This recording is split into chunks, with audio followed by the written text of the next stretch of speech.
மகளிருக்கு 5000 ரூபா போட்டாங்க. எல்லாருக்குமே தெரியும். ஆனால் எலெக்ஷன் கான்ட்ராக்ட் கோட் வந்த பிறகு கூட பீகாரில் அது பிறகு போட்டார் நிதிஷ்குமார் 10,000. இவர் ஸ்டாலின் அவர்கள் முன்கூட்டியே ஸ்மெல் பண்ணிவிட்டு டக்குன்னு முன்னாடி போட்டார். ஓகே, அதை பற்றி இவர்கிட்ட கேட்குறாங்க, ஆர்எஸ் பாரதி கிட்ட கேட்குறாங்க பத்திரிகையாளர்கள். கேட்டவுடனே அவர் என்ன சொல்கிறாருன்னா, அதாவது என்ன கேட்குறாங்க அப்படின்னா, காங்கிரஸ் ஆட்சியில் பங்கு கேட்குறாங்களே, அதை பற்றி என்ன சொல்கிறீங்க? அதெல்லாம் சும்மா பங்குலாம் கேட்க மாட்டாங்க இனிமேல். எப்படின்னா, எங்கள் தலைவர் தான் 5000 ரூபா போட்டார்ல மக்களுக்கு. 5000 ரூபா போட்ட பிறகு மக்களுடைய மனநிலை எப்படி இருக்கும் அப்படிங்கிற அரசியல்வாதிகளுக்கு தெரியும். அதனால் இதெல்லாம் கேட்க மாட்டாங்க. அப்போ எவ்வளோ கொழுப்பு இருந்தால் அந்த ஆர்எஸ் பாரதி அப்படி பேசுவார். அப்போ மக்கள் உங்களுக்கு எடுப்பார் கைப்பில்லை. என்ன வேணால் பண்ணின்னு போகலாம், என்ன வேணால் செய்யலாம், அப்படி தானே? மக்களுக்கு காசு கொடுத்துட்டோமானா அங்கே எதுவும் கண்டுக்க மாட்டாங்க அப்படிங்கிற திமிர். மக்களும் அப்படி அந்த கான்செப்ட் மாறிட்டாங்க.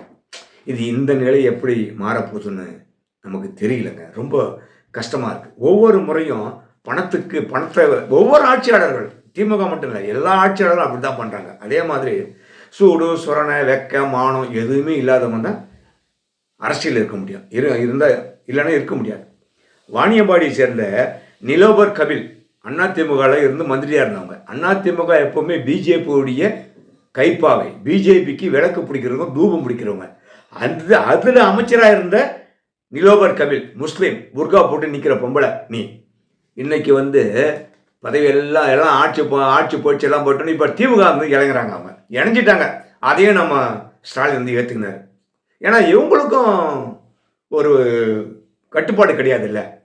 ஆக அது எந்த ஜாதியாக இருக்கட்டும், எந்த மதமாக இருக்கட்டும், எவனாக இருக்கட்டும், அரசியலுக்கு வந்துட்டிங்கன்னா மானம் சூடும் சொரணம் வெக்கம் இல்லைங்கிறது இதுவும் ஒரு உதாரணம். நயினார் நாகேந்திரன் அப்படி தான் விஜயை பற்றி திரிஷா விட்டுட்டு வெளியே வாங்க அப்படிங்கிறார்.